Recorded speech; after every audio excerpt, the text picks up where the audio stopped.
અમારી ડિસ્ટ્રિક્ટ ચેમ્બરની 27મી વાર્ષિક સાધારણ સભા હતી, પદગ્રહણ હતું અને મહાનુભાવોના સન્માન હતા કે જેણે પોરબંદરના વિકાસમાં પણ ફાળો આપેલો છે અને પોતાના જાત મહેનતથી પોતે આગળ વધેલા છે એવા બે મહાનુભાવોને સન્માન કર્યા. એમાંના એક દર્શનભાઈ પલાણ જે ઉદ્યોગપતિ છે અને એક ચેતનાબેન તિવારી જે સમાજ સેવાના બેઝ ઉપર અમે એને સન્માન કરેલું. આ તકે શ્રી અર્જુનભાઈ મોઢવાડી આપણા ધારાસભ્ય શ્રી પધાર્યા અને વિસ્તૃત માહિતી આપી કે સરકાર કેવી રીતના આપણા પોરબંદર માટે વિચારી રહી છે અને પ્રગતિ માટે શું શું આયોજનો અત્યારે થઈ રહ્યા છે.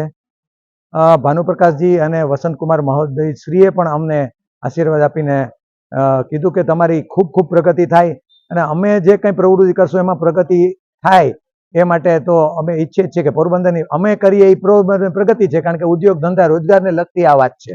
એટલે અમને જે આશીર્વાદ મળ્યા છે અને અર્જુનભાઈ મોઢવાડિયા સાહેબનો જે અમને સપોર્ટ મળ્યો છે એ અમે ક્યારેય નહીં ભૂલી શકીએ અને અમે ખૂબ ખૂબ આભાર બધાનો વ્યક્ત કરી જઈએ આવ્યા એનો પણ આભાર વ્યક્ત કરીએ છીએ.